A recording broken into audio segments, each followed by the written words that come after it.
Welcome back, friends. I fought at the ADCC San Diego Open, so let's go ahead and break down my first two matches. I started the match with a little guard pull, and I looked to enter into half guard, but she does a good job of pinning my knee down, so instead I opt to pull her all the way into close guard, and I immediately enter into a shoulder crunch. I'm looking for that armbar finish right away, but she starts to turn into me, so I take that as an opportunity to pull her all the way over into the mount. Now, I'm not a huge fan of finishing that shoulder crunch armbar from top, so I'm looking to get something else. I start to walk my knees up close to her elbows, and she tries to bridge me off. From here, my goal is to start walking up one of her arms and try and go for a head and arm choke. She's holding her two hands together, which is making it really difficult for me to start spider walking that arm up, but nevertheless, I'm trying to bring that arm all the way over and drop my forehead to the mat. Now, this high mount position is not ideal for the katagatame, so I hear my professor start telling me to work for an armbar. I tend to be pretty good at following directions, so I start looking for that armbar. I'm doing my best to keep my knees pinched so that I can keep her arms in place while I look to transition into my S mount. My foot's a little bit stuck underneath her, so I'm waiting for her to bridge so I can slide my legs all the way up into my S mount. Now that I've successfully freed my leg and I have one of her arms isolated, I look to bring my knee close to her head and I enter into my S mount position.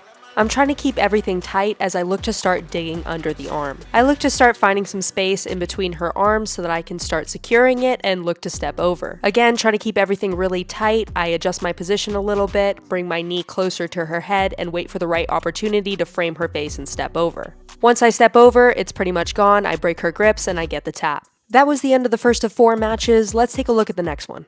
The second match starts in a similar fashion. I immediately look to pull guard, but this time I want to go for my false reap. So I enter into my false reap position, I slide my leg all the way out, and I'm immediately looking to attack a heel hook. Because I'm so new to heel hooks, I have no idea if this was actually tight or not, but she starts to roll out of it, and I immediately look to transition into a knee bar or a calf slicer. As I begin to transition into that calf slicer, I pop my own knee. As you can see, I'm in a little bit of pain here, but I come on top, and I spend the next couple of seconds in close guard trying to figure out if I'm going to continue to fight or not. She starts looking to break my posture, and right now I'm just trying to think happy thoughts. I keep my hands on her belly to prevent her from breaking my posture, and every time she brings me down, I look to come back up. At this point, I realize, okay, we're still fighting. I gotta open up this guard. So I do my best to keep my elbows in. I want to bring my knee in between her legs and push the knee down. When I go to push the knee, she brings me back down to break my posture, and I use a post on her neck to frame and come back up. This time, when she goes to break my posture, she starts looking to enter into a bit of key guard, so she underhooks my leg, and then I guess she decides not to go for that because she pulls her arm out and she looks to attack from close guard again. As you can see, I'm having a tough time opening up this close guard from my knees, and one would think that I would switch up my tactics, but I do not.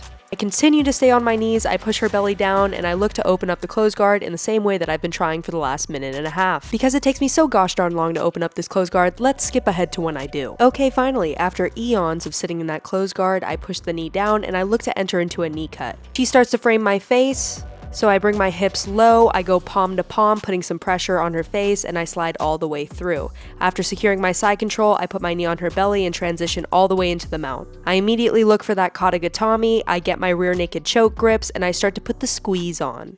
This grip is my favorite way to finish the katagatame, even though it's not really that popular. I eventually get the tap, and that's the end of my quarterfinals match. I will be posting full commentaries to my semifinals and finals match. Please stay tuned for that. If you guys are enjoying this content, please like, comment, and subscribe, and I'll see you in the next one. Bye!